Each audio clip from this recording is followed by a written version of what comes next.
Mari kita kembali lagi melanjutkan pembahasan firman Tuhan pada saat ini. Dan saya undang Anda dan saya,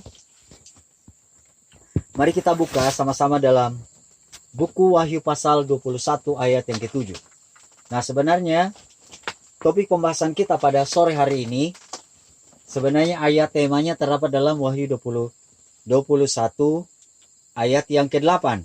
Namun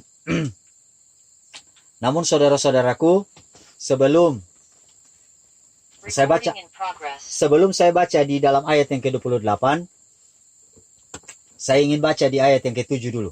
Wahyu 21. Barang siapa menang, ia akan memperoleh semuanya ini, dan aku akan menjadi Allahnya, dan ia akan menjadi anakku. Nah, perhatikan baik-baik apa yang dikatakan dalam Wahyu 21 ayat yang ke-7. Tuhan kasih tahu kepada kita bahwa barang siapa di antara kita, Anda dan saya yang hidup di akhir zaman, menang, maka kita akan memperoleh semuanya ini. Lalu di kalimat yang terakhir, aku di sini adalah Tuhan, aku akan menjadi Allahnya, dan ia akan menjadi anakku. Artinya Anda dan saya akan menjadi milik kepunyaannya sendiri. Kalau lihat kata menang, di dalam bahasa Inggrisnya dia bilang begini, He that overcome shall inherit all things. Kata menang ditulis dengan overcome. Artinya saudara-saudaraku, kita dapat mengatasi, kita dapat menanggulangi, dan Alkitab mengatakan bahwa Anda dan saya menang. Pertanyaannya adalah, apakah penting Anda dan saya, kita hidup di akhir zaman ini, menang? Wah, penting sekali, bukan hanya penting saja. Penting sekali. Kenapa menang ini sangat penting? Karena kalau Anda pergi ke buku Wahyu pasal yang kedua dan pasal yang ketiga mengenai 7 jemaat, saya mau tanya, apa kalimat yang diulangi dari jemaat pertama sampai jemaat yang ke-7? Diulang-ulangi. Kalimatnya sama lagi. Kalimat itu adalah yang ditulis dalam buku Wahyu pasal 21 ayat yang ke-7 bagian pertama. Barang siapa menang. Ini selalu diulangi. Di jemaat yang pertama, barang siapa menang. Jemaat yang kedua, jemaat yang pertama adalah Efesus. Jemaat yang kedua, jemaat Smyrna. Barang siapa menang. Jemaat yang ketiga, jemaat Pergamus. Barang siapa menang. Jemaat yang keempat, jemaat Tiatira. Barang siapa menang. Diulangi lagi. Jemaat yang kelima, jemaat Sardis. Dia bilang barang siapa menang. Jemaat yang keenam, jemaat Philadelphia.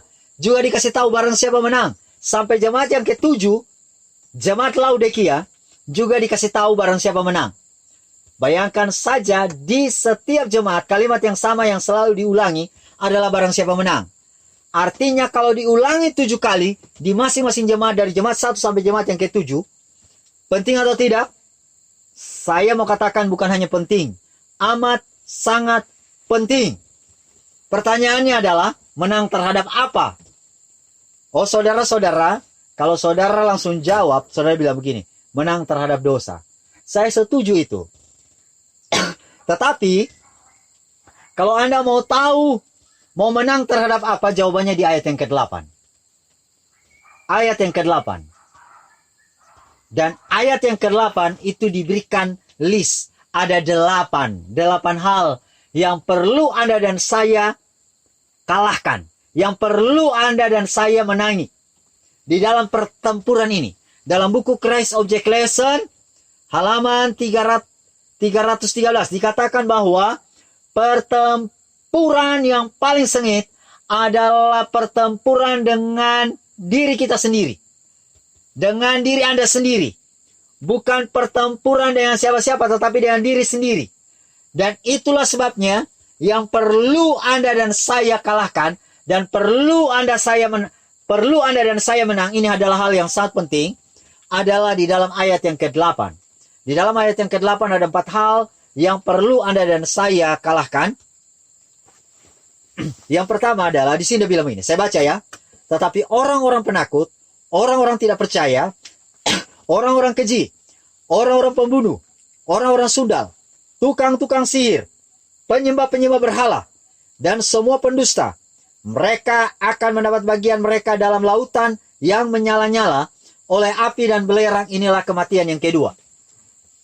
Oke, Anda tahu kalau Anda tidak sanggup menang dalam pertempuran melawan diri Anda sendiri. Karena 8 hal ini, yang pertama adalah penakut, kemudian tidak percaya, keji, pembunuh, sundal, tukang sihir, penyembah berhala, pendusta, itu ada dalam diri setiap orang termasuk Anda dan saya yang sekarang belajar Alkitab ini. Hari Sabat ini ada. Mau siapapun itu ada. Oh, ada yang bilang begini, kalau saya orang Advent, enggak lah. Oh, siapa bilang? Dia itu yang Pentakosta, itu yang ada. Dia itu Katolik Islam. Apalagi dia itu yang agama begu, itu yang ada. Kalau saya, ini agama pure. Seventh Day Adventist Church. Hati-hati saudara bilang seperti itu, karena kenapa? Karena justru orang yang disebut dengan Seventh Day Adventist Church, ini 8-8-nya ada. Dan hati-hati kita memiliki spiritual pride. Kesombongan rohani. Karena kenapa? Karena orang yang memiliki spiritual pride, mereka tidak akan pernah sanggup kalahkan 8 hal ini. Karena 8 hal ini ada dalam setiap diri orang. Mau agama apapun, suku apapun, tidak pandang bulu. Dan ingat baik-baik, 8 hal ini kita mau bahas satu-satu. Kita mau bahas satu-satu pada saat ini. Yang pertama adalah penakut. Saya mau tanya, kenapa penakut mendapat urutan pertama? Anda tahu, orang mau apapun, orang penakut mendapat ranking 1 dibuang dalam api neraka. Bukan saya yang bilang, Alkitab yang bilang, Wahyu 21 ayat 8. Dibuang di dalam lautan api menyala-nyala, dan inilah kematian kedua, second death. Anda pikir second death itu apa? No, second death ini no hope. Tidak ada harapan untuk selamat. Yang ada adalah dia bangkit hanya sementara saja di kebangkitan yang kedua, lalu dibakar.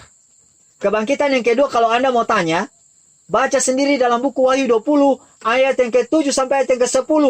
Itu nasibnya naas. Nah, saudara-saudara sekalian. Karena kenapa? Dibangkitkan, kemudian berada di luar kota Allah, dan mereka akan dibakar dengan api menyala-nyala. Dan mendapat penghakiman ketiga yang disebut dengan eksekusi mati. Api dan belerang. Dan anehnya, Alkitab mengurutkan orang-orang ini. Urutan ranking pertama itu adalah penakut. Ada yang penakut di sini? Ada yang bilang begini, wow, ini penakut ya, maksudnya apa? Penakut Dracula kah? Penakut setan kah? Penakut bolis? Penakut takut terhadap begu? Saudara-saudaraku, mari saya kasih tahu. Kata penakut dalam bahasa Inggris di sini dia menggunakan kata fearful. Kata fearful, takut ini ditulis dalam bahasa Yunani, dia menggunakan kata deilos. Sebenarnya kalau saudara lihat kata takut, itu diungkapkan dalam bahasa asli, bahasa Yunani, ada 3. Yang pertama adalah, bagian yang pertama, ini yang disebut dengan agonia. Kalau agonia ini ditulis di dalam buku Lukas pasal yang ke-22. Kalau Anda baca di dalam ayat 40 sampai 44, di situ Yesus sangat ketakutan. Kata takut di situ ditulis dalam kata agonia. Ini takut bukan sama seperti yang dalam Wahyu 21 ayat 8 yang disebut dengan deilos. Tapi ini takut oleh karena beban dosa, dan ketakutan Tuhan Yesus pada waktu itu belum pernah dialami oleh satu manusia pun, karena mau mendamaikan sorga dan dunia. Mau mendamaikan sorga dunia. Yesus bertindak sebagai perantara. Makanya di dalam kalimatnya, dia bilang, Tuhan kalau boleh cawan ini lalu daripadaku. Ketakutan yang ditulis dalam situ, ditulis dalam bahasanya, yaitu agonia. Inilah ketakutan yang suci. Ini bukan takut apa, tapi ini adalah takut karena dia merasa keterpisahan dengan bapaknya. dia tidak sanggup. Dia mungkin takut karena dia merasa tidak sanggup untuk menanggung beban dosa yang teramat berat ini. Namun di kalimat terakhirnya dia katakan, bukan kehendakku yang jadi, namun kehendakmu lah yang terjadi. Dan ketakutan ini yang dialami oleh Tuhan Yesus, ini ketakutan tidak mendatangkan dosa. Lalu, takut yang kedua, ini adalah takut yang ditulis di dalam buku Wahyu pasal yang ke-14 ayat yang ke-7. Takutlah akan Allah dan muliakanlah Dia. Bahasanya di situ dia bukan menggunakan kata delos, tapi phobeo. Phobeo ini adalah takut rasa hormat. Ini bisa dialami oleh manusia. Karena ini juga dialami oleh para malaikat yang dicatat dalam buku Yesaya pasal yang ke-6. Saat mereka datang menyembah Tuhan, mereka tunduk. Mereka punya sayap ada 6, 2 dipakai untuk tutup muka, 2 dipakai untuk tutup badan dan kaki, dan 2-nya dipakai untuk terbang. Ini adalah phobeo, dan saudara-saudaraku, kata takut yang dibilang dalam buku Wahyu 14 ayat yang ke-7, ini juga adalah takut yang suci, dan ini yang justru harus dimiliki oleh umat-umat Tuhan. Yang pertama hanya bisa dinikmati oleh Tuhan Yesus saja. Agonia. Karena saudara-saudara tidak bisa menjadi perantara untuk menghapus dan memikul dosa saudara-saudaraku. Itu adalah tugas dari Tuhan Yesus. Lalu takut yang ditulis dalam Wahyu 21 ayat 8 ini apa? Saudara-saudaraku, inilah bahayanya. Mari saya jelaskan. Mudah-mudahan waktu kita cukup. Kalau tidak cukup, maka kita akan lanjutkan hari Sabat depan. Saudara-saudaraku. Apa yang dimaksud dengan takut di dalam buku Penakut Wahyu 21 ayat 8? Untuk menjawab ini, maka saya undang Anda dan saya, kita pergi ke buku Hakim-Hakim pasal yang ke-7. Kita lihat di situ. Kita buka di dalam Hakim-Hakim pasal yang ke-7, ayat yang kedua saya baca. Berfirmanlah Tuhan kepada Gideon, terlalu banyak yang bersama-sama dengan engkau itu daripada yang kau kehendaki, untuk menyerahkan orang Midian di dalam tangan mereka. Jangan-jangan orang Israel memegahkan diri terhadap aku sambil berkata, tanganku sendirilah yang menyelamatkan aku. Pada waktu itu, Alkitab mencatat bahwa sesungguhnya orang Israel dijajah selama 7 tahun. Oleh orang apa? Orang-orang Midian. Dan pada tahun yang ke-7, orang Israel berseru, Tuhan, Tuhan tolong kami, lepaskan kami. Lalu kemudian Tuhan mengirim Gideon. Waktu Tuhan mengirim Gideon untuk melepaskan mereka, maka Tuhan bilang, Hai Gideon, panggillah semua laki-laki yang bisa berperang, mari ke sini. Maka yang terjadi adalah, waktu datang orang-orang itu, jumlah mereka ada berapa? Ada 32.000 orang. Waktu 32.000 orang ini berkumpul, apa yang Tuhan respon kepada Gideon? Apa respon Tuhan kepada Gideon? Tuhan katakan, Hei Gideon, terlalu banyak. Pertanyaan saya kepada Anda dan saya pada saat ini adalah, memangnya orang Midian ada jumlahnya berapa? Sampai-sampai Tuhan bilang begini, terlalu banyak. Apakah orang Midian di bawah 32.000 kah? Hah? Menurut saudara orang Midian, jumlah mereka ada berapa? Sampai Tuhan bilang, terlalu banyak. Mau tahu jumlah orang Midian? Orang Midian ada berapa? Kalau mau tahu jumlah orang Midian, oke, mari kita lihat. Mari kita lihat di dalam buku Hakim-Hakim pasal yang ke-8 ayat yang ke-10. Di situ Alkitab mencatat jumlah orang Midian yang akan dihadapi oleh orang Israel. Di dalam ayat yang ke-10 Hakim-Hakim 8. Sementara itu Seba dan Salmuna ada di Karkor bersama-sama dengan tentara mereka. Kira-kira 15.000 orang banyaknya, yakni semua orang yang masih tinggal hidup dari seluruh tentara orang-orang dari sebelah timur. Banyaknya yang tewas, ada 120.000 orang yang bersenjatakan pedang.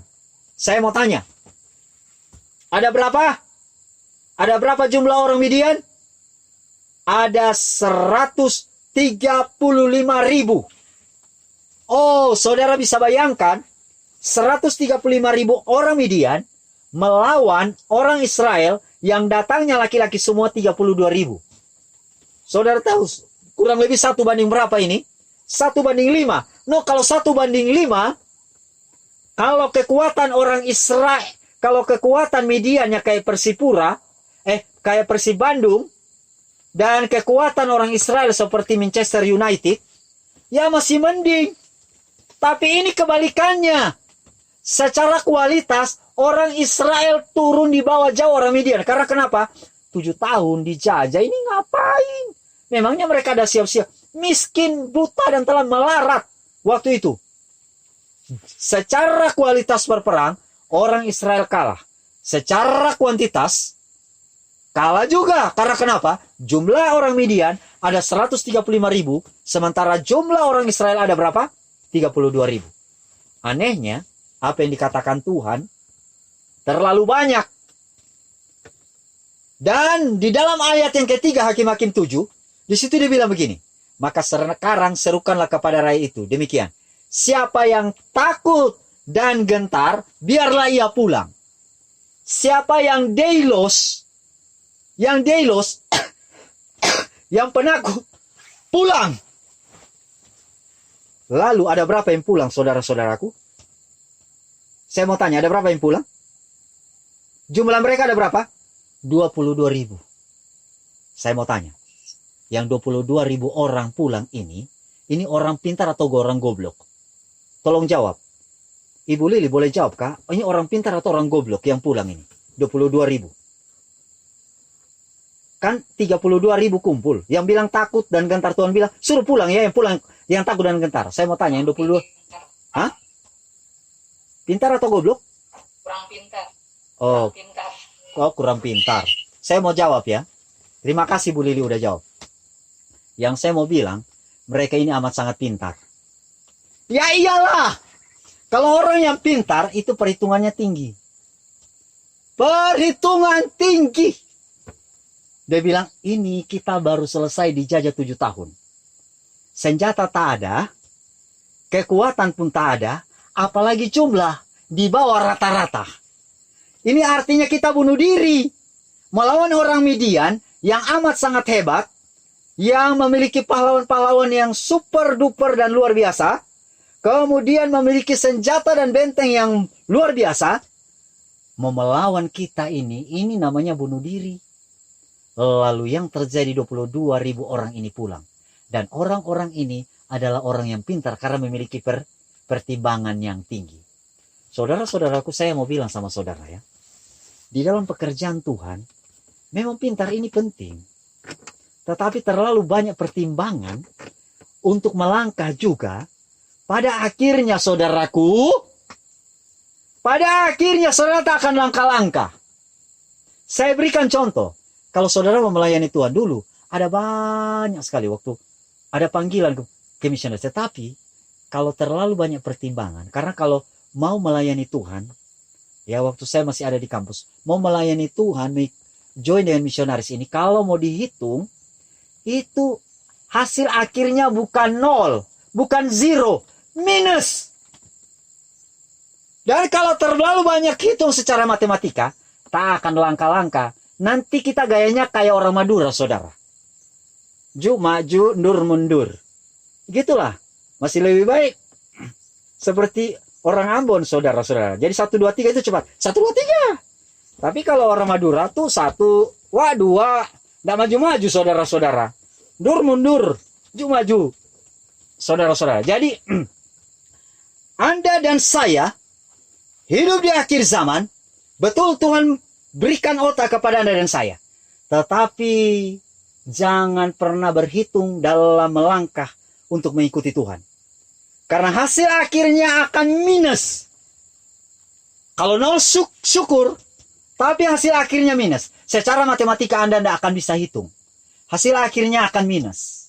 Saudara-saudaraku, saya mau buktikan kami saja di sini. Saudara pikir, tetapi ini harus terjadi kepada umat-umat Tuhan.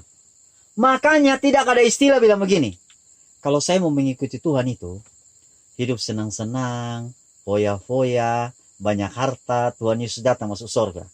Wah, ini kayaknya rumus dunia, saudara-saudara. Kalau rumus Tuhan tidak seperti itu. Saudara-saudaraku, Anda dan saya harus pikul salib. Dan di dalam memikul salib ini, Anda dan saya butuh untuk melangkah dan berkorban. Dan hasilnya hasil minus. Nah, itulah sebabnya. Poin yang saya mau bilang kepada Anda dan saya pada saat ini adalah, ada banyak anak-anak Tuhan, ada banyak orang-orang Kristen, bahkan orang-orang Advent yang tidak mau mengikuti kebenaran. Karena kenapa? Karena zona nyaman. Kalau dulu waktu kalau waktu saya pergi ke Nias untuk menginjil, banyak yang tidak mau untuk dibaptis. Karena kenapa? Karena takut dibenci oleh orang tua, ditolak oleh orang tuanya.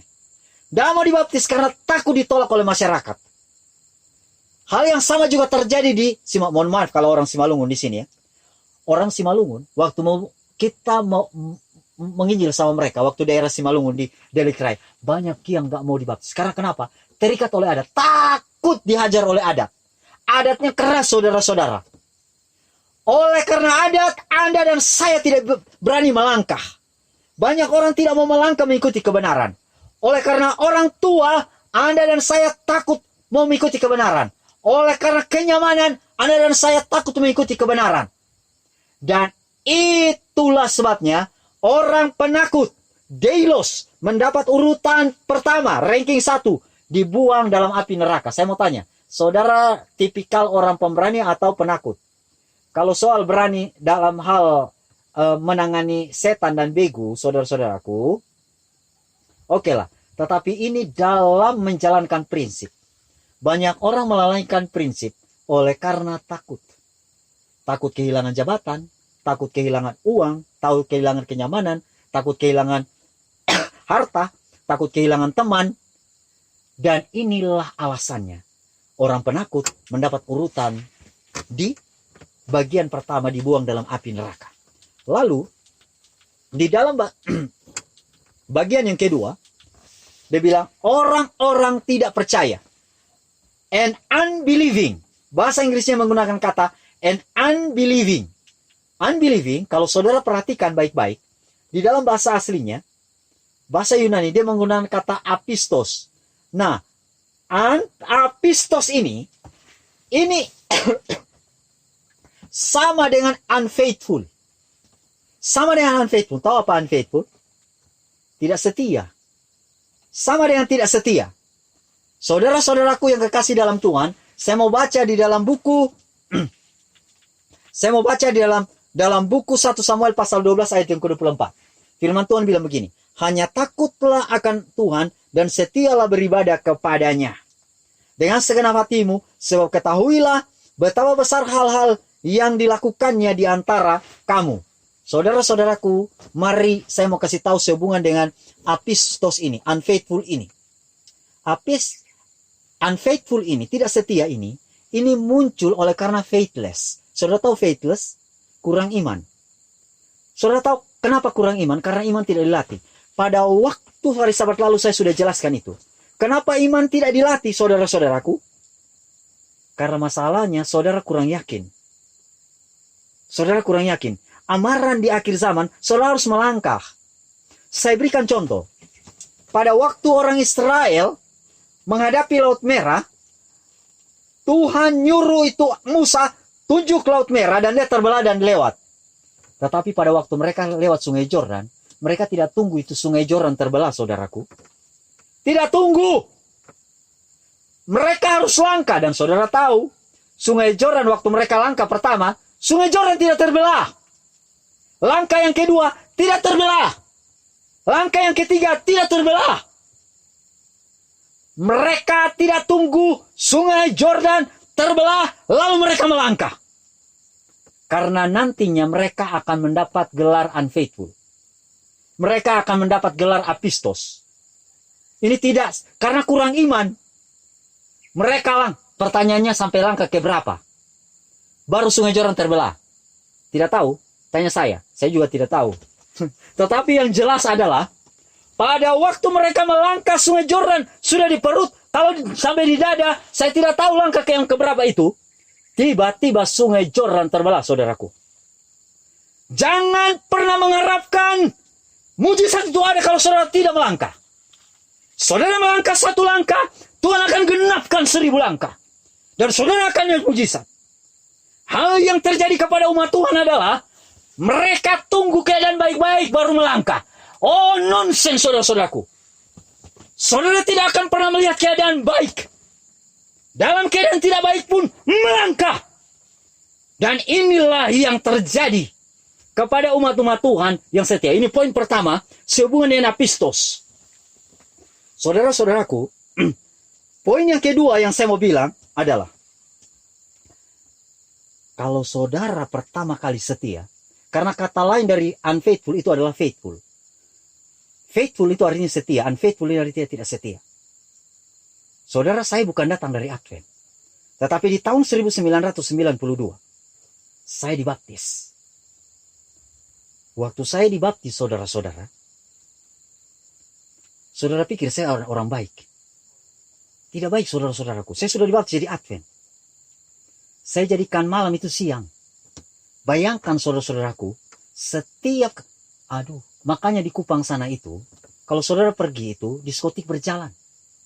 Pung, pang, pung, pang, pang, pung, pang, pung, pang, pang, pung, pang. Di mobil, pung, pang, pung, pang, pang, pung. Jadi kalau kami naik mobil, saudaraku, kalau tidak ada musik-musik seperti ini, kami bilang, kami lewat saja. Nah, kan kami naik mobil itu. Karena kenapa? Kurang bagus. Nggak zaman lagi seperti itu. Karena kenapa, saudara-saudara? Karena walaupun saya sudah dibaptis tahun 92, kehidupan saya tidak menunjukkan orang setia. Saya bisa tidur nantinya jam 5 pagi. Karena kemana? Karena goyang, saudaraku, tripping, dansa. Ini orang Kupang mirip-mirip, saudara-saudara. Orang bagian timur, dansa, tripping, disco, sampai pagi. Apalagi kalau ada pesta. Dan saudara-saudara, yang membuat saya bertobat adalah buku Amanat pada Orang Muda. Kurang lebih pada waktu saya sudah SMA. Saya baptis SMP. Waktu saya SMA. Di situ saya baca, saudara-saudaraku. Saya lupa halamannya. Dan di situ saya ditampar bolak-balik oleh buku ini. Dan akhirnya saya berkomitmen, saya tinggalkan semua kepelisiran ini. Yang saya mau bilang kepada saudara-saudara, kalau saat pertama kali saudara setia, ambil keputusan, ini gampang. Tetapi untuk konsisten. Konsisten ini tidak mudah, saudaraku. Seperti Henok. Konsistennya Henok itu, saudara ikat benang yang di sini, lalu ditarik kencang-kencang ke tiang yang sana. Dari benang satu diikat di tiang sini, lalu tarik kencang-kencang di tiang yang sana, diikat kencang, kalau diturunkan benangnya, dia naik lagi. Dia konsisten. Saudara-saudaraku, ini yang disebut dengan faithful, setia. Sekali saudara setia, tetap saudara setia. Jangan saudara setia oleh karena orang tua. Jangan saudara setia oleh karena pacar. Jangan saudara mau setia oleh karena situasi. Jangan saudara setia oleh karena siapapun. Tetapi setia oleh karena saudara tahu ini adalah kebenaran. Dan untuk setia kepada Tuhan, saudara-saudaraku, ini butuh yang disebut dengan waktu dan proses. Karena setiap saat saudara akan dihajar oleh setan. Dan bersyukur untuk proses yang Tuhan izinkan saudara lalui. Karena kenapa? Tanpa proses itu, saudara tidak akan muncul sebagai orang yang faithful. Sebagai emas. Karena banyak orang hanya mau lihat hasil. Tetapi tidak mau lihat proses. Untuk mencapai apa yang disebut dengan faithful. Kadang-kadang Tuhan izinkan saudara harus jatuh. Saudara harus menangis. Saudara harus berkeringat. Saudara harus bergumul. Dan disitulah saudara akan berdoa sungguh-sungguh. Dan saudara-saudara akan muncul seperti emas. Makanya setiap hal yang terjadi kepada diri saudara, bagian dari pelatihan yang Tuhan mau agar saudara jalani. Tetapi ingat baik-baik, berusaha untuk mengikuti koridor Tuhan. Berusaha untuk mengikuti rel Tuhan. Kalau saudara sudah keluar rel, kembali saudaraku. Karena kenapa? Karena untuk mencapai yang disebut dengan apistos, saudara banyak kali harus jatuh bangun. Harus jatuh bangun. Karena kalau tidak demikian, saudara-saudaraku, saudara akan jatuh lagi ke bagian yang ketiga. Apa bagian yang ketiga? Bahasanya di situ dibilang orang-orang keji. Yang ketiga adalah orang-orang keji. Dalam bahasa Inggris dia menggunakan kata abominable. Abominable ini bahasa aslinya dia menggunakan kata deluso. Nah, mari saya bacakan ayat untuk Anda dan saya. Amsal pasal yang ke-16 ayat yang ke-5. Apa sih? Mungkin ada yang saya bilang, apa nih orang-orang keji ya? Apa nih orang-orang keji?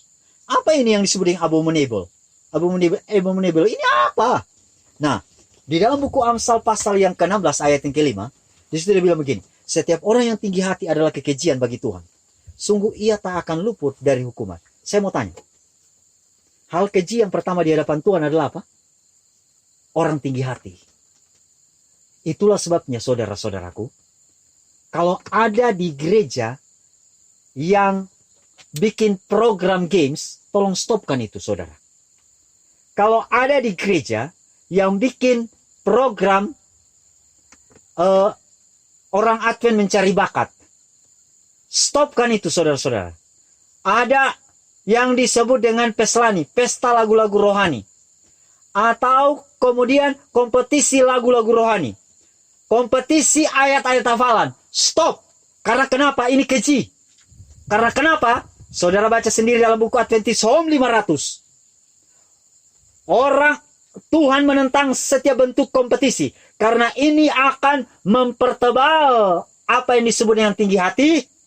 Dan akan menipiskan roh kerendahan hati. Saudara-saudara, saya mau katakan kepada Anda dan saya, ada begitu banyak gereja yang sudah buat kekejian di hadapan Tuhan karena mengadakan kompetisi. Banyak sekolah-sekolah Tuhan yang sudah keji di hadapan Tuhan karena mengadakan kompetisi. Kompetisi apapun itu adalah keji di hadapan Tuhan. Tuhan tidak berkenan untuk setiap kompetisi. Aduh Pak Pen, kok acara PA kita kok gitu-gitu aja. Jadi maumu gimana? Aduh, bikinlah yang menggairahkan. Mari kita buatlah kompetisi-kompetisi. Marilah kita buat acara olahraga persahabatan dengan gereja lain.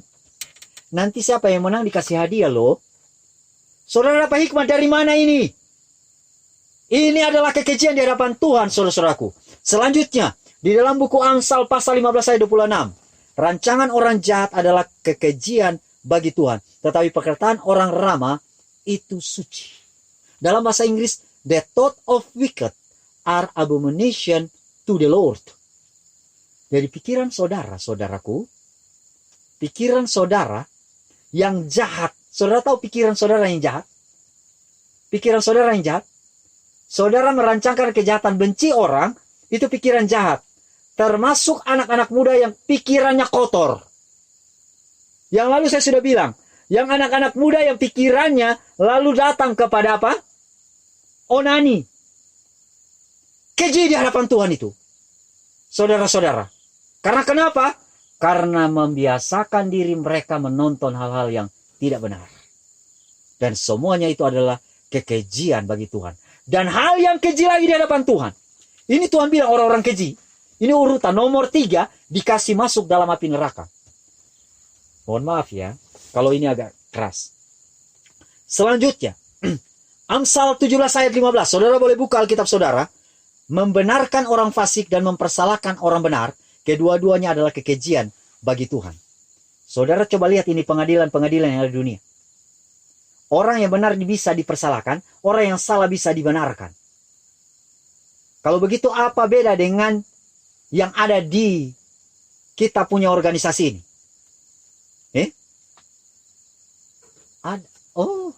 Ada hamba-hamba Tuhan yang melakukan korupsi. Ya. Korupsi masih dibiarkan berkeliaran. Melanggar hukum yang ke-7 masih dibiarkan, paling dipindahkan saja. Nggak etis saudara-saudara saya sebutkan nama ya. Tapi saudara-saudara tahu. Ini artinya kita mau membenarkan orang yang salah. Dan kalau orang yang salah, orang yang benar, justru disalahkan saudara-saudara. Apa Kenapa beda dengan cara dunia sekarang ini? Oh, karena dia keluarga saya. Oh, karena dia pernah bayar saya. Saudara-saudaraku, semua ini terjadi. Bukan di luar gereja kita, ada dalam gereja kita. Dan kita semua harus melihat bahwa Anda dan saya perlu bergumul untuk menang terhadap tindakan-tindakan ini. Karena kenapa? Karena semuanya ini adalah kekejian di hadapan Tuhan. Nanti kalau kita tidak sanggup lagi bagian yang ketiga lagi, maka jatuh lagi yang keempat. Yang keempat ini apa? Orang pembunuh. Jadi pembunuh. Yang keempat adalah pembunuh. Kalau saudara lihat kata pembunuh, dia menggunakan kata murderer. Bahasa aslinya dia menggunakan kata poneus. Nah, yang saya mau bilang kepada saudara-saudara adalah begini. Banyak orang bilang, kalau menjadi pembunuh itu adalah, saya angkat senjata, lalu kemudian saya tembak orang, maka itu adalah pembunuh. Saya ambil pedang, kemudian saya penggal kepala orang, maka itu adalah pembunuh. Saya ambil pistol, saya tembak jidatnya, maka saya adalah pembunuh. Atau, saya sementara mengikuti, olahraga MMA, kemudian saya patahkan lehernya di ring tinju, di ring MMA, maka saya adalah pembunuh. Walaupun saya dapat hadiah. Saudara setuju ini? Saya juga setuju. Namun apa yang saya mau katakan kepada saudara-saudara, pembunuh yang paling keji bukan itu, saudaraku. Pembunuh paling keji, saudara tahu pembunuh yang paling keji apa? Mari kita pergi ke buku Yohanes 15 ayat yang ke-6. Ini pembunuh yang paling keji. Pembunuh yang paling keji, Yohanes pasal 15 ayat yang ke-6. Dia bilang begini, barang siapa tidak ditinggal di dalam aku, ia dibuang keluar. Seperti ranting menjadi kering, kemudian dikumpulkan orang dan dicampakkan ke dalam api, lalu dibakar. Apa yang saya mau bilang? Sumber kehidupan siapa, saudaraku? Siapa sumber kehidupan? Tuhan itu sendiri. Bapa di sorga. Tuhan Yesus, itu adalah sumber kehidupan. Dan saudara-saudara, apa yang membuat saudara dibunuh mati? Kalau dibunuh mati, seperti Yohanes Pembaptis, dibunuh oleh Herodes, kepalanya dipenggal, ya, kepalanya dikembal, kemudian dibawa ke Herodes, ya kan? Maka ini adalah bunuh. Atau seperti Petrus yang disalib terbalik, Andreas yang disalib X, mati oleh karena kebenaran Tuhan Yesus. Saudara-saudara, orang-orang ini ada di sorga. Walaupun dibunuh fisik, tetapi kenyataannya mereka ada di sorga. Di dalam buku Wahyu 20 ayat yang keempat mengatakan, orang-orang yang kepalanya dipenggal oleh karena namaku, mereka ada di sorga. Itu dilihat. Dilihat oleh Yohanes, mereka ini ada di sorga. Itulah sebabnya, saudara mau tahu pembunuhan yang paling keji? Itu adalah pembunuhan yang dibilang di dalam Yohanes 15 ayat 6. Adalah berusaha. Kalau Yohanes, barang siapa tinggal dalam aku, barang siapa yang tidak tinggal dalam aku, ia akan dibuang keluar seperti ranting menjadi kering. Kemudian dikumpulkan orang, dicampakkan ke dalam api, dibakar. Jadi, pembunuhan yang paling keji itu adalah menuntun orang untuk tidak tinggal di dalam Tuhan. Menuntun orang untuk tidak ikut kebenaran. Menuntun orang, menghalangi orang untuk datang kepada kebenaran. Dan saudara-saudaraku, ada begitu banyak hal yang terjadi kepada umat-umat Tuhan, umat-umat Advent di akhir zaman, justru tidak menuntun orang kepada kebenaran. Kata-kata kita tidak menuntun orang kepada kebenaran, tetapi kata-kata kita menuntun orang kepada Jokowi. Kata-kata kita menuntun orang kepada Cristiano Ronaldo, Lionel Messi, dan juga yang lain-lainnya. Saudara-saudaraku, kata-kata kita tidak menuntun orang kepada Sang Pemberi hidup itu. Dan saudara-saudaraku, ini terjadi hampir setiap hari di dalam kehidupan umat-umat Tuhan. Banyak kali ibu-ibu tidak sadar membunuh anaknya secara keji. Bapak-bapak, ibu-ibu tidak sadar membunuh anaknya secara keji. Saudara tahu, pada zaman Abraham ada dewa yang namanya Dewa Molok. Dewa Molok ini itu mengharapkan nyawa anak-anak. Jadi ada orang tua yang persembahkan anak mereka kepada Dewa Molok. Bunuh anak mereka. dan persembahkan kepada dewa ini, dewa-dewa kekejian ini. Saudara-saudara, itulah sebabnya pada waktu Abraham dia mempersembahkan Ishak, dia tidak segan-segan mengambil pisau untuk membunuh anaknya, karena dia sudah sering lihat itu di tanah Ur Kasdim sana para bapak-bapak membunuh anak-anak mereka. Dan saudara-saudaraku, saya mau kasih tahu, banyak kali ibu-ibu, bapak-bapak tidak sadar membunuh anaknya, mempersembahkan anaknya. Karena kenapa? Anak-anak ribut lari-lari, ambil jalan shortcut, langsung bilang ini kasih anakmu main game. Jadi anaknya dibiarkan main game. Di mana? Dalam gereja. Anak-anak ribut, langsung dikasih permen taruh di mulutnya. Lah, kalau anak ini dibiasakan main game, otaknya nggak ke Tuhan, terpisah dari Sang Pemberi hidup. Anak ini sementara ribut, dikasih permen, dikasih coklat, apa yang terjadi? Darahnya kotor. Kalau darah kotor, apa yang terjadi? Pikirannya tak nyampe kepada Sang Pemberi hidup. Dan inilah yang terjadi. Orang tua tidak sadar sementara mempersembahkan anak mereka kepada molok modern. Dan saudara-saudaraku, Anda dan saya disebut murder, pembunuh. Dan pembunuh yang paling keji adalah berusaha untuk menghalangi orang datang kepada Sang Pemberi hidup, yaitu Tuhan itu sendiri. Berusaha untuk memisahkan orang-orang untuk datang kepada kebenaran. Dan itulah yang disebut dengan pembunuhan dengan sangat keji. Lalu, saudara-saudaraku, yang pertama tadi adalah penakut. Kemudian orang-orang tidak percaya. Kemudian orang-orang keji, orang-orang pembunuh. Dan yang kelima, mari kita lihat orang-orang sundal. Orang-orang sundal. Kalau saudara lihat dalam bahasa Inggrisnya, dia menggunakan kata warmongers. Warmongers ini sebenarnya, kalau lihat bahasa Yunaninya, dia menggunakan kata pornos. Kata pornos, saudara-saudara. Kata pornos. Kata pornos ini sama dengan seorang yang melacurkan tubuhnya. Dan ini adalah zina. Saudara-saudaraku, bagi orang-orang tua, anak-anak muda, sekarang ini dosa global yang dilakukan oleh dunia adalah pelanggaran hukum ke-7. Pelanggaran hukum ke-7. Itulah sebabnya ada banyak anak SMP SMA yang sudah melakukan hubungan intim sebelum menikah. Melakukan hubungan intim. Dan banyak juga yang hamil kemudian menggugurkan bayinya pada usia-usia remaja. Mengerikan, saudara-saudara. Dan yang lebih parahnya lagi, saudara-saudaraku, yang lebih parahnya lagi, sekarang ini zamannya di mana hubungan sesama jenis ini sudah menjadi tren. Sudah menjadi tren. Sejak tanggal 1 Juni 2015 dilegalkan di Amerika Serikat, lalu diikuti oleh 26 negara Eropa, lalu satu-satunya negara Asia yang mengadopsi ini, melegalkan ini adalah Taiwan, dan pada tahun ini Thailand juga sudah melegalkan itu, dan nantinya seluruh dunia akan melegalkan hubungan sejenis. Saudara-saudara tahu apa yang dikatakan Tuhan dalam buku Wahyu 21 ayat yang ke-8 tergenapi. Tetapi saudara-saudaraku, saya mau kasih tahu.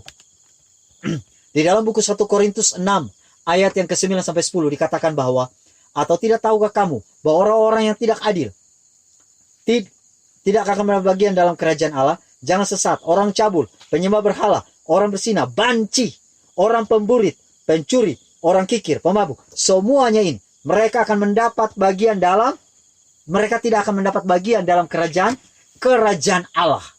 Dan saudara-saudaraku, poin saya di sini sehubungan dengan pelanggaran hukum yang ke-7, yang dalam bagian yang kelima adalah pornos ini, yang sementara marak ini adalah hubungan sejenis.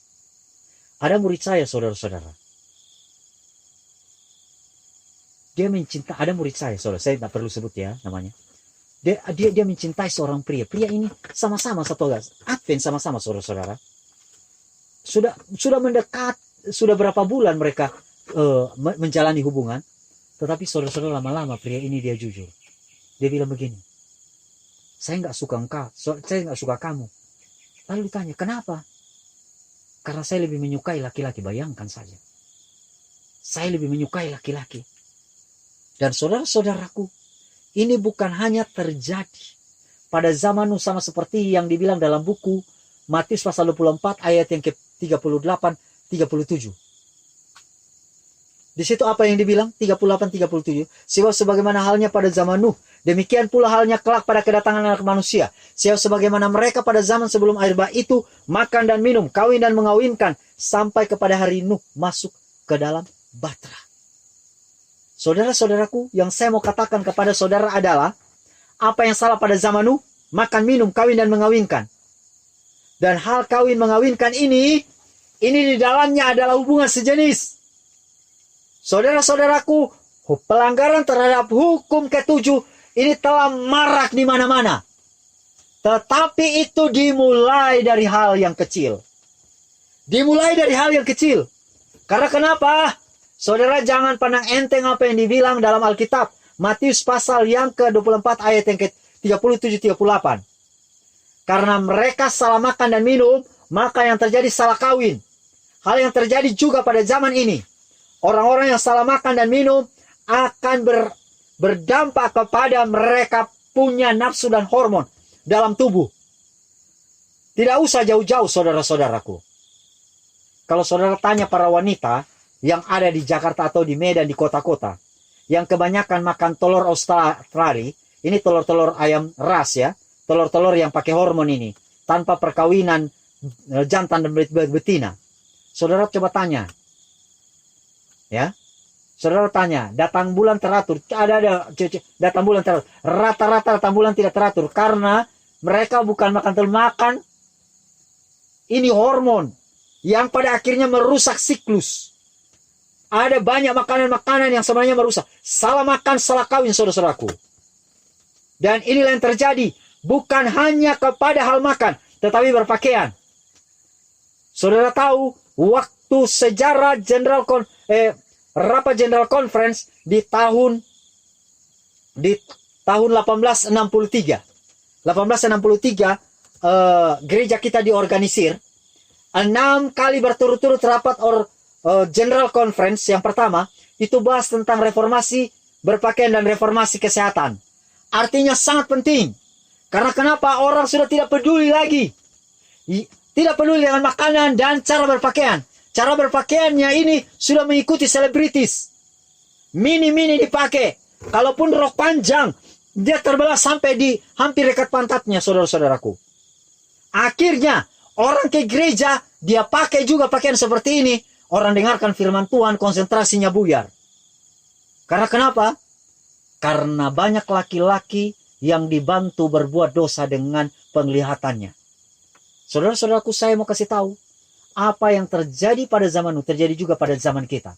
Sebelum kita datang kepada hubungan sejenis ini, sebenarnya dosa yang kecil setan telah giring perlahan-lahan dari hal makan dan berpakaian yang menyebabkan pada akhirnya tubuh anak-anak manusia, laki-laki dan perempuan, telah dirusakkan oleh setan sehingga pertimbangan mereka pun rusak.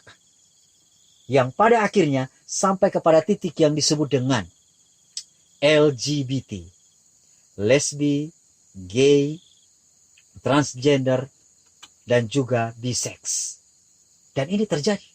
Dan saudara-saudaraku, saya mau bilang, kita warga negara Indonesia, sebentar lagi Indonesia akan melegalkan LGBT. Saya tidak usah jauh-jauh ke Jakarta, ke Medan. Mungkin saudara pernah dengarkan kisah saya. Bayangkan saja, satu kali saya pergi ke Indomaret yang ada di Brastagi ini. Ke Indomaret, saudaraku. Biasa kalau saya ke Indomaret, itu tidak ada yang menyambut. Ada saudara pergi ke Indomaret lalu bilang, halo selamat datang. Oh mungkin ada ya. Tapi saya biasanya nggak disambut. Ini disambut. Dan disambut oleh laki-laki. Aduh, waktu saya disambut, yang anehnya saudaraku, saya jalan sementara cari barang belanjaan saya di Indomaret ini. Ini laki-laki dia ikut saya dari belakang. Kalau dia ikut agak jarak 1 meter, oke lah. Ini dia nempel saudaraku. Dia nempel, dia ikut terus. Aduh, Sudah sekitar 5 menit. Dia nempel terus, saya belok kiri, dia ikut terus. Belok kanan, nempel terus. Belok kiri, hei! Saya bilang, kalau saudara lihat saya ini, aduh, jauh dari fotogenik saudaraku. Kalau saya di foto pun, singa mau menangis lihat wajah saya. Tapi ini orang yang ikut saya, nempel-nempel. Dan saudara-saudaraku, lama-lama dia mulai bikin gerakan tambahan. Saudara tahu gerakan tambahan? Tangannya dia sudah pegang yang macam-macam. Dan saya mulai sadar saat dia pegangnya. Ini di Indomaret Brastagi, saudaraku. Karena saya sudah ketakutan, saya ambil langkah 1000 lari keluar. Batal saya belanja di Indomaret itu, saudara. Apa yang saya mau bilang? Sudah rusak ini akal ke manusia. Lihat seperti manusia, tetapi hati bukan manusia lagi. Kita tidak tahu hati mereka ini apa. Yang datang main badminton di Tanah Karo ini, saudara-saudara ini, mereka maco-maco laki-laki. Maco-maco badan mereka six pack. Segitiga saudara-saudara. Tapi kalau saudara mau kenali mereka, banyak di antara mereka itu gay. Mengerikan saudara-saudara. Hukum yang ke-7 sudah diinjak-injak oleh banyak orang yang ada di dunia ini. Tidak usah jauh sampai di Belanda, Eropa sana. Di Amerika sana. Di Indonesia sudah marak saudaraku. Dan Anda dan saya perlu lindungi keluarga Anda dan saya. Ibu-ibu, bapak-bapak, hati-hati Anda dan saya yang masih tetap berlama-lama di sana. Lihat anak-anak saudara. Karena kenapa? Ada kecenderungan. Saudara tahu, hal yang lebih mengerikan lagi. Ini bayangkan, ini bukan sampai tahun 2000, bukan di tahun 2020 ya. Bukan 2015, di bawah 2015. Ini di sekolah kita, saudara-saudara. Saya diundang buat KKR. Diundang buat KKR. Tiba-tiba ada ibu guru datang sama saya. Pak Neno, iya Bu. Di situ ada ruang konsultasi ya. Ruang konsultasi, duduk di sana. Nanti ada anak-anak murid yang datang mau konsultasi sama Papa. Datanglah anak-anak murid. Biasanya yang datang saudara-saudara, ini adalah orang yang bergumul, anak-anak yang bergumul mau dibaptis atau tidak. Karena bergumul orang tua. Tiba-tiba saudara-saudara, datanglah 6 anak gadis, anak SMA, 6 ini. Anak-anak gadis. Lalu datang tiba-tiba, yang satu ini juru bicara, tiba-tiba dia menangis. Kenapa kau menangis? Sir. Iya, kenapa? Aku cinta dia. Iya. Siapa? Itu. Siapa? Itu. Siapa? Itu. Dia lama-lama itu bilang, siapa? Yang ini nih. Saudara-saudara, maksudmu? Inilah perempuan semua. Iya, Sir. Kami saling mencintai, Sir. Maksudmu? Kamu cinta kayak apa? Sir, aku nggak tahu sih, Sir. Aku cinta dia seperti aku mencintai laki-laki, Sir. Saya pikir satu pasang, saudara. Ini 6 ini lesbi. Waduh, saudara hampir pingsan di ruang konsultasi itu. Karena tiga-tiganya, saya pikir cukup di situ. Datang lagi laki-laki. Tapi satu pasang. Saudara tahu apa artinya? Sudah semakin ngeri. Ini di bawah tahun 2015. Artinya, jangan saudara pikir sekolah itu sekolah Tuhan, lalu bebas dari pengaruh-pengaruh ini. Sekarang lagi marak, tolong buka mata orang-orang tuaku. Kita harus melindungi, karena Alkitab katakan kita harus menang. Dan ini semua berasal dari diri sendiri. Saudara bilang, itu anakku. Saudara tengok mereka 24 jam. Saudara lihat mereka 24 jam. Apalagi zaman now ini. Saudara tidur jam 9, jam 10, jam 11. Jam 12 mereka masih belum tidur, mereka masih online. Persahabatan di dalam dunia maya. Siapa yang mau tahu? Saudara-saudaraku, kenyataan ini terjadi di dalam rumah tangga orang-orang Kristen. Dan bahkan orang yang sudah menikah pun tidak luput dari hal-hal ini. Lalu, hal yang keenam. Masih semangat kah? Kita tutup ini. Jam berapa ini? Oke. Yang keenam. Yang keenam adalah kalau saudara perhatikan yang keenam ditulis dengan kata sorcerers. Sorcerers. Sorcerers. Ini sebenarnya saudara-saudaraku, kan kalau lihat di dalam bahasa Indonesia, kalau dalam bahasa Indonesia dia menggunakan kata tukang-tukang sihir. Tukang-tukang sihir. Ya, tukang-tukang sihir. Tetapi kalau saudara lihat di dalam bahasa aslinya, dia menggunakan kata sorcerers. Sorcerer ini kata lain. Kalau dia dalam bahasa aslinya, dia menggunakan kata parmakeus. Parmakeus. Saya ulang. Tukang-tukang sihir, sorcerer, bahasa Inggrisnya menggunakan kata sorcerer, ini parmakeus. Kalau parmakeus, saudara lihat terjemahannya, ya, itu artinya seorang yang menggunakan pengobatan kuasa magic. Kuasa magic. Atau yang bisa juga menggunakan pengobatan menggunakan kimia. Racun. Obat-obat kimia. Racun. Yang dikasih masuk ke dalam tubuh. Kadang saudara batuk, saudara langsung minum obat. Saudara baru bersin, Sanaflu. Komix. Atau saudara baru demam. Langsung saudara sakit kepala. Saudara datang minum Kalpanax. Sedikit-sedikit sakit gigi. Antalgin. Saudara, kalau dulu saya baru sakit gigi sedikit, saya langsung minum bintang 7. Kalau enggak Antalgin. Dan akhirnya saya kena yang disebut dengan agak hampir ya disebut dengan overdosis. Tetapi saudara-saudaraku yang kekasih dalam Tuhan, kalau kita mau jujur pada saat ini, sebenarnya kita tidak perlu menggunakan hal ini. Karena sebenarnya kalau kita lihat apa yang disebut di dalam firman Tuhan, di dalam buku Ministry of Healing, halaman 126, di sini dia bilang begini, dengan menggunakan racun obat-obat kimia, banyak membawa kepada mereka sendiri penyakit yang berkepanjangan, dan banyak kehidupan yang hilang sebenarnya dapat diselamatkan oleh penggunaan metode penyembuhan bahan alamiah, cara Tuhan. Tetapi racun-racun berisi pengobatan menciptakan kebiasaan-kebiasaan dan juga nafsu atau yang berarti merusakkan keduanya, yakni tubuh dan jiwa. Banyak obat-obat ajaib yang populer disebut obat paten, dan bahkan sebagian obat-obat kimia diberikan oleh para dokter adalah suatu dasar tindakan dari kebiasaan menggunakan cairan, obat cairan, kebiasaan candu, kebiasaan morfin. Itu semua sangat buruk pengaruhnya, menjadi kutuk bagi masyarakat.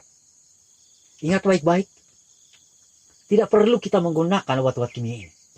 Tetapi Tuhan menyarankan kita, penyembuhan yang tepat adalah menggunakan cara Tuhan. Dan itu adalah new start.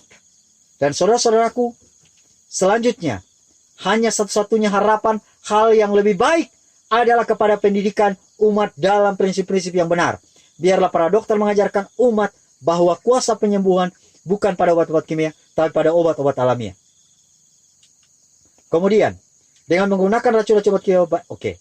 Saudara-saudaraku, yang saya mau katakan kepada kita pada saat ini adalah, kita hidup di akhir zaman yang mana banyak pera-pera farmasi yang sebenarnya berusaha untuk merusak tubuh Anda dan saya. Dan kita perlu jujur bahwa sesungguhnya cara penyembuhan yang Tuhan mau bilang kepada kita adalah sesuai dengan buku Keluaran 15 ayat yang ke-26. Bukan dengan cara-cara seperti ini. Karena ini semua yang disebut dengan parmakeus ini sebenarnya menuntun kita agar kita sendiri membuat diri kita jauh daripada Tuhan, saudara-saudaraku. Nah, kalau demikian, bagaimana dengan hal yang ketujuh? Saudara-saudaraku, hal yang ketujuh, Alkitab menyebutkan dengan penyembahan berhala. Penyembahan berhala, mari saya baca untuk saudara-saudara sekalian. Penyembahan berhala, jangan saudara-saudara langsung berpikir bahwa, oh harus saya Saya sama seperti orang-orang yang ada di Kina sana, yang mana bangun mesbah, kemudian ditanya, Pak, kenapa bangun mesbah bawa sesajen di situ? Saya mau panggil hujan. Pak, kenapa bawa sesajen di sana? Karena saya mau panen. Saudara tidak harus buat seperti itu. Tetapi, saudara-saudara kalau sudah menduakan Tuhan, maka saudara memiliki berhala. Saudara dan saya setuju akan hal ini, tetapi saya mau katakan kepada saudara-saudara, kalau kita pergi ke buku 1 Korintus pasal yang ke-10, ayat yang ke-14, firman Tuhan bilang begini, karena itu saudara-saudaraku yang kekasih, jauhilah penyembahan berhala. Lalu di dalam Efesus 5 ayat 5, karena ingatlah ini baik-baik, tidak ada orang sundal, orang cemar, atau orang serakah, artinya penyembah berhala, yang mendapat bagian dalam kerajaan Kristus dan Allah. Apa artinya? Saudara yang memiliki berhala, saudara tidak akan mendapat bagian di dalam kerajaan Allah. Tetapi penyembahan berhala, saudara-saudaraku, ini dimulai dari hal yang kecil. Dimulai dari hal yang kecil. Dan ini mulai dari pribadi saudara-saudara. Sampai nanti saudara bawa ke rumah tangga, ke lingkungan masyarakat, komunitas lebih besar masyarakat, sampai di gereja, dan pada akhirnya sampai satu negara. Dan saudara-saudara tahu, yang mulai dari pribadi ini, karena kenapa? Yang pertama adalah umat-umat Tuhan salah melihat objek. Salah melihat objek. Mari saya kasih tahu. Kalau saudara baca kehidupan Yesus di dalam Lukas pasal yang kedua. Saudara-saudaraku, betul dia dibesarkan di Nazaret. Di dalam Lukas 4 ayat yang dia datang ke Nazaret tempat dia dibesarkan. Tetapi dia selalu menggunakan waktunya di alam. Buku Kerenungan Segala Zaman mengatakan bahwa dia selalu menggunakan waktunya juga di alam. Bahkan dia sering menggunakan waktu berdoa di alam. Maksud saya di sini adalah, saudara salah melihat objek, maka yang terjadi adalah akan gampang bagi saudara dikendalikan oleh berhala. Saya berikan contoh. Kalau saudara lihat air terjun, di sini ada air terjun namanya si Piso-Piso. Saya mau tanya, kira-kira kalau saudara lihat air terjun si Piso-Piso, siapa yang dimuliakan di sana saat lihat air terjun? Hah? Apakah karena itu kampung Sagala yang dimuliakan? Tidak. Tuhan. Kalau saudara lihat gedung bertingkat, siapa yang dimuliakan? Menara Mandiri, manusia. Maka saudara akan memiliki ambisi. Semakin banyak saudara lihat ciptaan manusia, maka yang terjadi, ciptaan manusia ya, semua yang diciptakan manusia akan membawa saudara untuk tidak mengingat Tuhan. Saya ulang, ini berhubungan dengan berhala. Tapi semakin banyak saudara melihat ciptaan Tuhan, maka saudara tahu, dari lubuk hati yang paling dalam, saudara akan dituntun kembali kepada Sang Pencipta.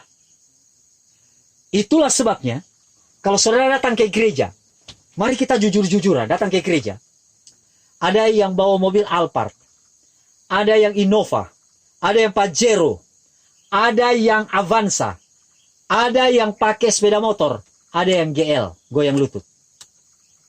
Mulai dari mobil paling mewah, Mercy, Alphard, sampai kepada yang jalan kaki. Nggak usah ajar anak-anak. Anak-anak cuma lihat saja. Ada yang turun dari Alphard atau Mercy, langsung dia bilang begini, aku mau seperti itu. Nggak perlu diajar anak-anak. Lalu kalau datang yang goyang kaki atau pakai GL, goyang lutut, dan juga yang pakai sepeda motor, mana mau dia? Karena secara otomatis derajatnya langsung dibawa. Nggak perlu diajar anak-anak itu yang umur 6, 7, 8 tahun, 9 tahun, 11 tahun. Nggak perlu. Karena apa yang dilihat, maka inilah yang muncul di hati. Ingat baik-baik. Hal yang sama juga akan terjadi kepada umat-umat Tuhan. Semakin banyak dia lihat alam, maka Tuhan akan semakin dimuliakan. Tapi semakin banyak dia melihat ciptaan manusia, saudara-saudara, secara otomatis ambisi ini akan muncul. Ambisi akan muncul. Dan saudara-saudaraku, itulah sebabnya hanya ada 2 buku yang dikatakan dalam buku pendidikan. Yang pertama itu adalah alam dan yang kedua adalah Alkitab. Dan kita harus kembali, saudara-saudaraku, kepada hal ini semua. Dan saudara-saudaraku, suatu saat nanti, saudara tidak bermaksud untuk menduakan Tuhan. Tetapi oleh karena kebanyakan mendengarkan alat-alat yang diciptakan oleh manusia, melihat alat-alat semua yang diciptakan oleh manusia, maka yakinlah saudara akan memiliki berhala-berhala modern. Dan berhala-berhala modern ini akan menuntun saudara untuk menyembah patung binatang. Akan menyembah, karena kalau saudara lihat kata patung dalam buku Wahyu pasal 13, Wahyu pasal 14 juga, itu di situ bukan dibilang begini, patung, dibilang image, ini ditulis dengan kata icon. Icon, saudara-saudara. Dan kata icon, image ini, saudaraku, saya mau katakan bahwa Anda dan saya sementara dituntun setan untuk memiliki icon, memiliki image, bukan image Tuhan lagi di otak, tetapi image dunia ini.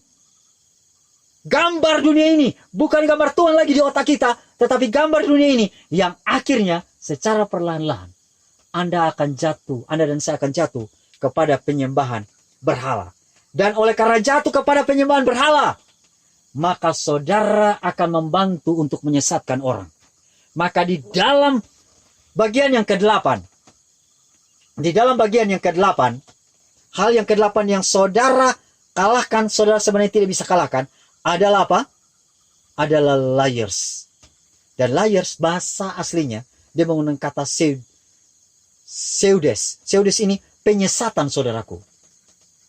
Penyesatan. Kalau dilihat di dalam Wahyu pasal 21 ayat yang ke-8, dia menggunakan kata semua pendusta. Tetapi kalau saudara lihat di dalam bahasa aslinya, dia menggunakan kata pseudes, ini artinya penyesatan, pembohong. Dan saudara-saudaraku, penyesatan akan dengan sendirinya dilakukan oleh umat-umat Tuhan. Karena kenapa? Karena dia kalah pada mana? Pada yang awal dia jadi penakut, dia tidak percaya, dia juga jadi pembunuh, dia jadi tukang sihir, kemudian dia juga jatuh yang disebut dengan berhala-berhala, dan pada akhirnya dia jadi penyesatan. Dan itulah sebabnya dalam buku Matius pasal 18 ayat yang ke-7 dikatakan bahwa celakalah dunia dengan segala penyesatannya. Memang penyesatan harus ada, tetapi celakalah orang yang mengadakannya. Dan saudara-saudaraku, saya mau kasih tahu, ada berapa banyak yang akan menjadi penyesat dan berapa banyak yang akan disesatkan? Saudara mau tahu? Mari saya baca untuk saudara. Matius pasal 24 ayat 4 dan 5.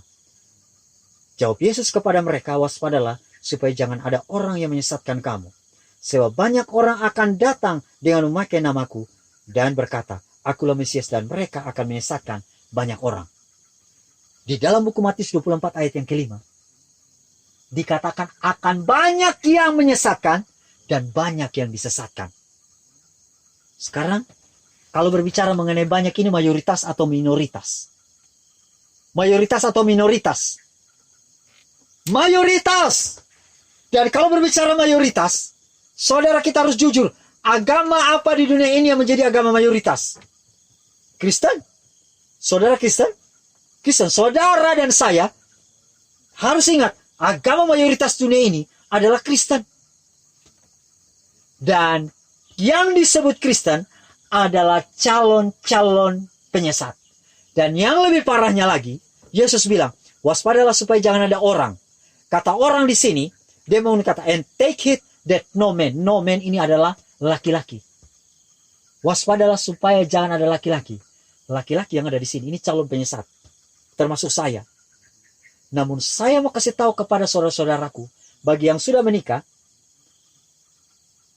70-80% kesuksesan dari laki-laki, itu ada perempuan di belakangnya. Artinya, perempuan juga ikut. Apa yang saya mau bilang kepada saudara-saudaraku yang berada di jemaat ini, bahkan kita semua yang ada di dalam kekristenan ini, kita semua tidak akan luput dari penyesalan. Karena kenapa? Kita coba berkompromi dari yang pertama. Kita coba berkompromi dari pertama. Kita menjadi orang-orang penakut, orang tidak percaya, orang-orang keji, orang pembunuh, orang-orang sundal, tukang-tukang sihir, penyembah berhala, dan semua pendusta. Dan mereka penyesat maksud saya. Dan mereka semua akan masuk ke dalam api dan belerang. Saudara-saudaraku, yang saya mau bilang kepada kita semua adalah, tidak ada cita-cita dari satu orang Advent pun saat ini yang mau untuk menyesatkan orang. Yang mau menyesatkan orang. Tetapi ingat saudara-saudaraku yang kekasih dalam Tuhan. Di dalam buku Early Writings, saya lupa halamannya, saya lupa juga taruh di sini. Di dalam buku Early Writings, mengenai pada masa kesukaran, di awal masa kesukaran. Saudara-saudara tahu, ada banyak orang-orang Advent yang menjerit. Orang-orang Advent yang menjerit. Mereka ini adalah orang-orang pengudus hari Sabat. Bahkan mereka juga adalah orang yang aktif di gereja. Tetapi pada waktu masuk malapetaka yang pertama, yang disebut dengan bisul, tiba-tiba di jubah mereka tertulis, kamu ditimbang dan didapati terlalu ringan. Dan ini ada di pakaian dan jubah orang-orang Advent. Dan waktu mereka menyadari bahwa ada tulisan di jubah dan baju mereka, mereka berteriak, tetapi terlambat. Saudara-saudaraku, kalau saudara mau berteriak untuk bertobat, sekarang waktunya. Kalau saudara mau berteriak untuk mengalahkan 8 hal ini, sekarang waktunya. Kalau saudara mau berteriak agar menang terhadap setiap dosa-dosa kesayangan, karena ke-8 hal ini berpotensi ada dalam diri kita. Dan saudara harus menangis untuk hal itu. Karena apa yang terjadi kepada saudara-saudara, itu bisa terjadi kepada saya. Itulah sebabnya saudara-saudaraku, biarlah kita berdoa agar kita akan tetap setia kepada Tuhan. Bukan hanya di awal, tetapi sampai di akhir. Yang saya mau kasih tahu kepada saudara adalah begini. Mungkin ada di antara saudara yang pernah tahu kisah ini. Pada suatu kali, waktu kami selesai mengadakan penginjilan di daerah Nias, saudara-saudara, waktu itu kurang lebih ada 7 jiwa dibaptis. Lalu kami bersenang-senang waktu itu, senang sekali karena di situ tidak ada Advent, tapi ada 7 jiwa yang dibaptis. Lalu setelah itu, teman-teman misionaris ini tanya sama saya, Pastor, kita jalan-jalan ya? Lalu saya bilang, jalan-jalan kemana? Ke pantai lah, Pastor. Wah, saya lihat ini pantainya indah sekali. Waduh, karena dari awal sampai akhir, KKR selama 6 malam dan 7 hari tambah hari Sabat itu, waduh, kami forsir tanah, kurang tidur, kurang makan, tidur jam 12, tidur jam 11, bangun jam 4 pagi. Kadang tidur jam 12, bangun jam 4 pagi. Setelah itu dapat 7 jiwa, lalu saya katakan, oke lah, kita pergi. Kita sungguh-sungguh dari awal. Lalu kita pergi ke pantai. Kemudian sebelum kami berangkat ke pantai, saya bilang begini, kita mau ke pantai naik apa? Kan di sini, saudara, ini pulau hanya 19 km.